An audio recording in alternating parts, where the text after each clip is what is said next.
Врачей и медсестер приглашают на спектакли. Акцию «Спасибо вам, родные доктора» поддержали театры республики. Так в Чувашии выражают благодарность и поддержку медикам, которые борются с коронавирусом и ежедневно спасают жизни пациентов. Старейший театр республики, Чувашский драматический, представил на сцене одну из самых ярких постановок – музыкальную драму «Ялда».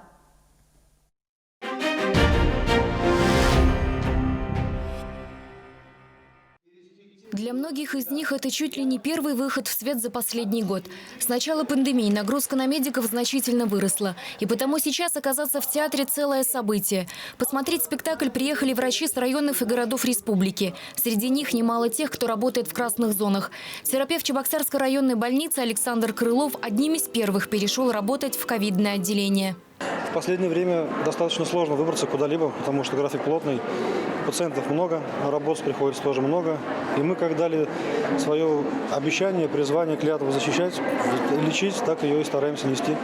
60 лет на сцене, но выступать перед врачами всегда волнительно, признался в своем приветствии художественный руководитель театра Валерий Яковлев. Как будто я вот в поликлинике сижу, там в коридоре, жду очереди приема врача. На самом деле мы же волнуемся, даже боимся, приходя, что врач, целитель скажет, какую вселит надежду нам.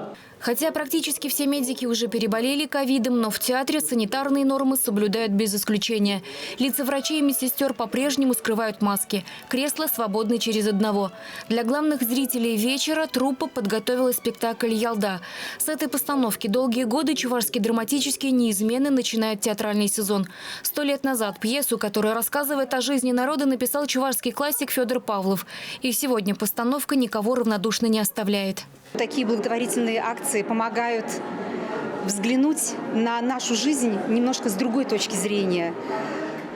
Театральные спектакли, постановки – это мир творчества, это возможность отвлечься, это возможность и проявить себя, реализовать свое настроение, свои желания, свое творчество. Слова благодарности пациентов и их родственников, а также внимание со стороны артистов. Наверное, это как-то вдохновляет нас.